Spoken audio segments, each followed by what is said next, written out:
Mapagpalang araw mga kaparehas, narito po tayo muli sa bayan ng Obando, Bulacan. Kasi makapanayan po natin ngayon ang butihing lingkod, hepe ng ating kapulisan dito po sa bayan ng Obando, Bulacan na si Police Major Mark Antoinette Yongson. Hepe, kumusta na po kayo? Mabuti naman po.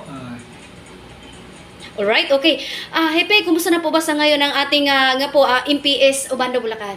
Sa ngayon po, nung nakaraang January 12 po ay nagkaroon po ng kick-off ceremony po kami para sa ating Comelec checkpoint dahil election period na po at kung kaya po bayan ng Obando po ay magkakandak po ng mga Comelec checkpoints, may mga schedules po kami para po mapigilan yung mga tao na gustong gumawa ng di maganda sa ating bayan, lalo na sa panahon ngayong eleksyon.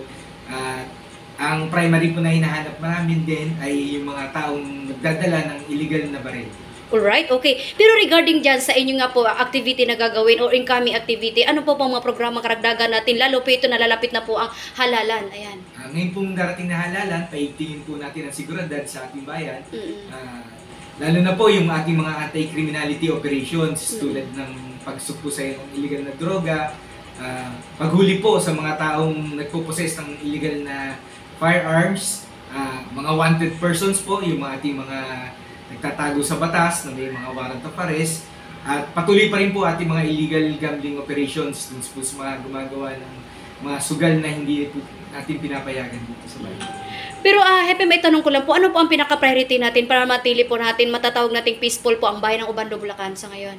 Sa ngayon po, ang priority po namin ay ang pag-implement po ng mga programa sa pagpo-possess po ng firearms.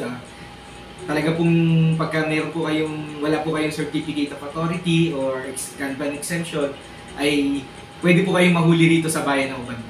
Alright, okay. Kung nanonood po ngayon ang ating mga kababayan dito po sa Obando, Bulacan, ano po ang inyong payo o paalala at mensahe sa kanila, lalo po sa ating mga motorista, mga dumadaan, Hepe? Sa mga mamayan po ng bayan ng Obando, manatili po tayong sumusunod sa mga rules and regulation dito po sa ating bayan, dyan din po sa ating batas upang maiwasan po na tayo magkaroon ng kaso. At para naman po dun sa mga tao na dumadayo po rito, lahat ng mga, lalo na po sa mga motorista, siguraduhin po natin na kapag hindi po tayo nagdadala ng mga illegal firearms para po pagka po na-check kayo, ay hindi po rin kayo magkakaroon ng kaso.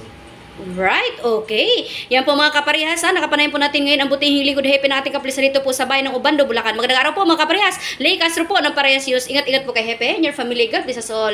Mabuhay po tayong lahat. Thank you, ma'am.